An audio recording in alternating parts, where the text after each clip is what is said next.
Have you ever had one of those days where you feel simply discombobbled, disconnected, disoriented? Well, I have to admit something to you. Today is one of those days for me. Hi, everyone. Alexis Brooks here, back with another episode of Conscious Commentary. I always love doing this show, and had been and still am especially excited to present anytime I have the opportunity to converse with you. I always get excited, and today was no exception. Actually, it was yesterday that I was just so incredibly excited to revisit, which we are indeed going to do, sort of a follow-up on the show we recently did with Jay Weidner and Paul Levy, doing kind of a takeoff on the metaphysics of mental illness. As you may know, we started out with a conscious commentary a couple, maybe even 3 weeks ago at this point, where I wanted to open the door, open Pandora's box perhaps, to going into a different angle on understanding the pervasiveness of mental illness, the scope of it, but not from an ordinary perspective. And so we kind of built momentum onto that theme, got so many incredibly insightful comments from all of you. And so I said, well, I'm going to bring two people that I think can really handle this subject from a very esoteric perspective, yet a very noteworthy one, and that, of course, is Jay Weidner and Paul Levy, and it was a fabulous show. Of course, we will link the show for your listening pleasure if you haven't heard it. Okay, so fast forward, I got to thinking, I'm not ready to shut the door on this because the result of the Jay and Paul interview was even more great comments from you. I may read a couple of them for today's episode. The bottom line is I wanted to come back, keep the door open, in essence, on the subject. Take a look at a couple of themes that were prominent in my conversation with these two gentlemen in our last show. And so just to kind of share a story, again, I started out by saying, have you ever woken up where you just felt discombobbled and having the best of intentions of being completely organized? Today is one of those days for me, I got to tell you. And I typically prepare a lot more than I am doing at this moment. I'm just going to get on the mic and talk. Something just said, get on the mic and talk, because you're just not going to be as organized as you normally are, Alexis. So here we go. I'll just give you a little backstory. I had taken a bunch of notes yesterday. I had listened to Paul and Jay and the thesis that we covered, I think, quite well, quite expansively on looking at mental illness from two entry points, if I can recall at this point, so discombobbled today. We looked at the archonic influence, which I'm going to bring up again today, on if there is any such thing, this archonic or demonic influence that is replete within our ancient and even some modern texts. Does that have a play in the pervasiveness of mental illness? I say pervasive because that's, even if it were one isolated case, it would not be a good thing, but it's not. It's way too big. What's going on? And so we tackled the subject from an evil influence, if you will, but we went deeper than that. We also talked about the alchemical component to looking at mental illness as an opportunity for initiation. Again, I urge you to go back and listen to the show if you haven't already. But then I came out of it, out of that conversation. I think I've listened to this interview with Paul and Jay. They were fabulous. I was so blessed to have both of them on. I think I listened to that show, 3, 4, maybe even a half dozen times. But yesterday I decided I wanted to do yet another little talk on this, see what we could pluck out, see what other dots we can connect here. Here are a couple of themes that I got feedback from you on, a couple of themes that came out of my conversation with Paul and Jay. One of them had to do with something that I brought up, this very curious, I have said many times, I love looking at the etymology. I told you I was discombobbled. Etymology of words looking at the deeper meaning and some of the subtle connect points. And one of those words, or I should say prefix, is arch. Arch, archetypes, archons, archangels.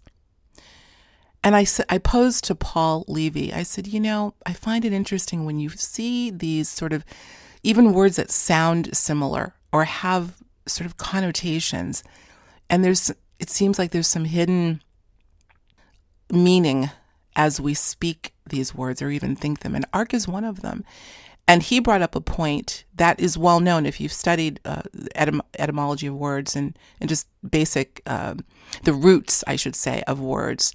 For arch, which its origin is Greek, means ruler, to rule over. This has come up before now that I think of it in other conversations that I've had. But in this context, in connecting the influence of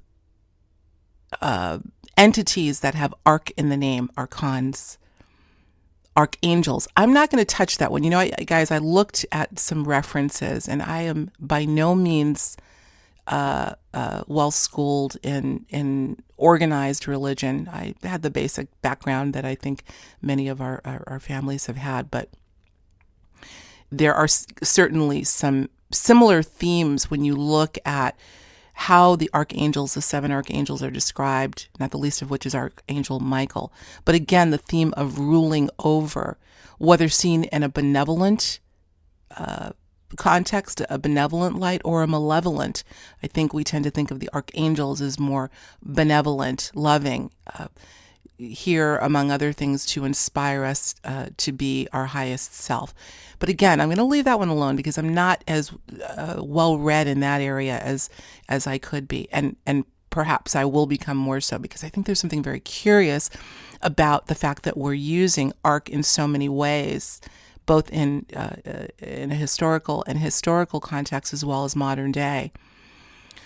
But when you look at archons, the archonic influence, that being, they're described, I think, most famously by the Gnostics and the Nag Hammadi texts as being this sort of demiurge or evil ruler over the masses. In fact, I'm gonna not type notes, folks. You're gonna hear some papers ruffling because I took copious notes yesterday, and I wanted to read something to you that this is something that he said in our show. Please forgive the noise. He describes archons as being, he calls it an external force at work that we cannot deny, he says. This force is a physical force. It's real, and it likes to mess with us. Our spiritual traditions, he goes on to say, taught us about these negative forces. He's speaking of the archons and how to deal with them. I caught that point that he made, that there's this undeniable force that are called by many names, but in this case, archons, and they like to mess with us. But here's the thing. He made reference earlier on in the interview about one of the things that may be leading to the pervasiveness of many forms of mental illness is are being devoid of spiritual foundation. And he brought it up again in that when our cultures, historically, globally, were more rooted in a spiritual base or foundation, these things were discussed. These things were discussed in terms of archonic influence and infiltration. And in the various traditions, the people were taught to know them by their behavior. And even if it's just an energy that can't be seen corporally, physically, to know when they are infiltrating and to know how to banish them. And so in bringing that back to modern day and going all the way back to why is mental illness so prevalent, he maintains that part of the reason is that there is a very noticeable absence of spiritual rooting, a lack of tribe Interestingly, we hear that term a lot now, our tribe. Is there really a tribe left? Or are we so isolated in part by our technology that we are oblivious to this archonic influence that is still very much, according to many, very much here, very much still here? I don't know, again, as I probably sound like a broken record, but I bring these things up with a question. We have to ask the question in order to maybe get some insight into what's going on. The archonic influence. And I don't want to look at this as all bad. I think that there are things that we can learn by being aware of, again, both the shadow and the light. But I do think it behooves us to understand the dynamic that may be playing a role in keeping so much strife alive, including mental illness. Let's go back to the arc theme again, because I want to bring in another arc, and that's archetypes. I find this extraordinarily interesting. And this is I hope you guys can keep up here, but this is going to play into some things that Paul Levy said. Paul Levy, author of the book Dispelling Wetiko, a fabulous read, very insightful, somewhat based on Jungian psychology, but essentially going into the idea that Wetiko is a virus of the mind, a psychosis of the mind he calls malignant egophrenia, something that, and here's the key where we come to archetypes, he feels, based on his sense and research, that this malignancy of the mind is not as much external or kept alive externally as it is made or kept alive internally through the collective consciousness. He calls it a dream that we can change the moment we recognize it for what it is. He talks about the medicine, the healing being implicit of the virus itself that is called Wetiko, this virus of the mind. That's the good part. It can be both a salve for healing as well as an instigator for evil. But we hold the key as a collective. This is where it brings me back. I hope I'm not losing you guys here, but this is what's bringing me back to this idea of archetypes and the collective unconscious. What made the idea of archetypes, I think, so prominent in Jung's philosophy is the fact that archetypes are described as symbols that we all encounter at one point or another that have very specific features but are experienced by the collective. Archetypes, archons. I asked both Paul and Jay, what role do we play? What role does our consciousness perhaps play in keeping this malignancy of mental illness alive? Do we have skin in the game, is what I said. And they both concurred that we have a part to play. Are we keeping much of the maladies of our planet alive by not recognizing them for what they are, based on a lack of spiritual foundation? Are we, by doing so, well, I just said that, are we keeping it alive? But how can we, once we recognize the thing for what it is, get rid of it? I don't know. It's just it's a fascinating thing, connecting the ruling spirit, archetype, archangels. In some case, I said I wasn't going to go into that, but I bet if we dug deep enough, we would find some themes here. And of course, archons, ruling over those who are unaware of their presence. And I find it very interesting that these days we are talking more and more about people who seem to be unaware, period, not thinking, simply reacting, certainly not reflecting. And perhaps this is the environment in which this sort of invisible but very rule-based force can thrive and infiltrate. So awareness is key always. Let's move on. We're going to revisit this again. And as always, I want to hear from you. Because again, I woke up discombobbled today.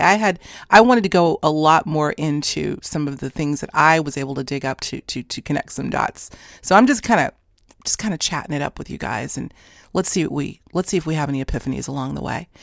Let's bring in this other aspect. We're not going to spend as much time on this, but this is something that I heard, got feedback from some of you when the idea of creativity and this sort of unappreciation or lack of appreciation for those types of people that are creative.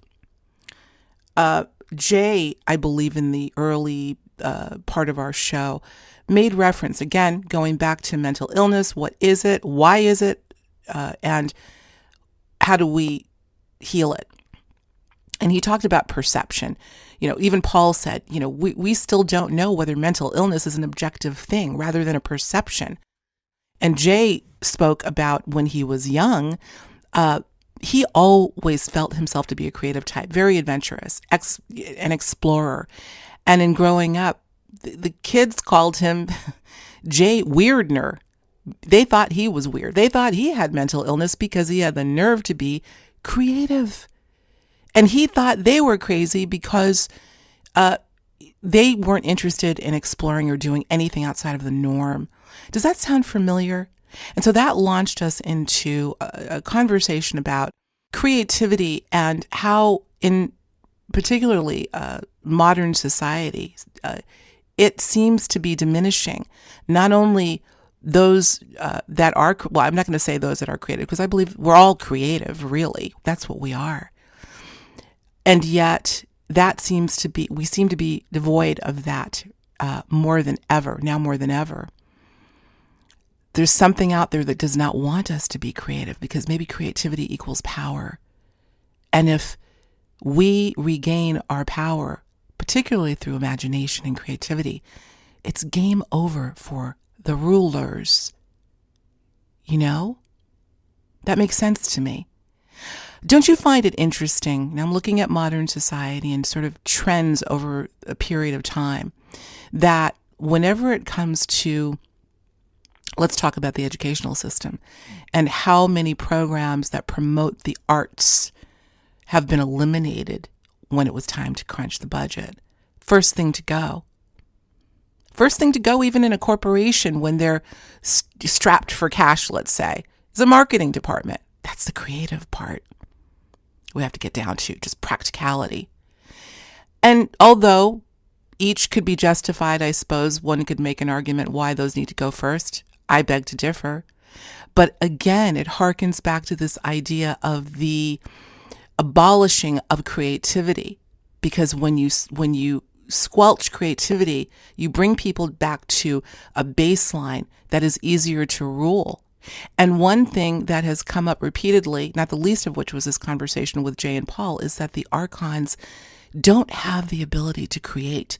They're experts at mimicking, at copying and replicating and using that to rule, but they hate creativity.